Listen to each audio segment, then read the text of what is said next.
कल्याणच्या वालधुनी परिसरातून एक अत्यंत धक्कादायक आणि संतापजनक घटना समोर आली आहे।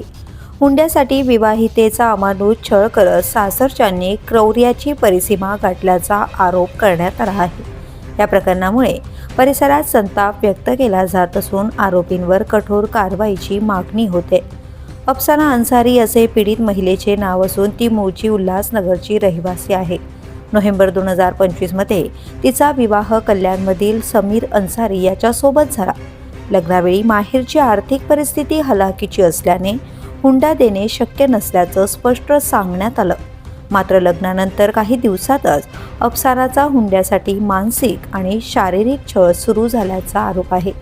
अफसानाच्या तक्रारीनुसार गर्भवती असतानाही तिला पुरेसे अन्न दिले जात नव्हते, घरातील जेवण लपवून ठेवले जात होते, वारंवार मारहाण केली जात होती, तसेच गरम पाण्याने हात जाळल्याचाही आरोप तिने केलाय।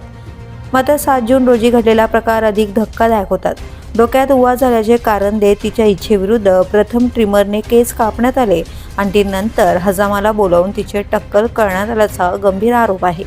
अखेर हा छळ असह्य झाल्यानंतर अफसाना सासरच्या घरातून निघून बहिणीकडे गेली आणि भावाला संपूर्ण प्रकाराची माहिती दिली। त्यानंतर तिला उल्हासनगरच्या मध्यवर्ती रुग्णालयात उपचारासाठी दाखल करण्यात आले।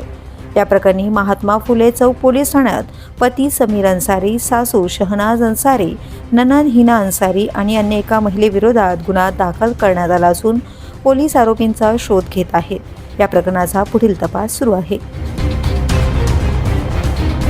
पोलीस न्यूजसाठी श्रीधर चव्हाण, कल्याण डोंबिवली।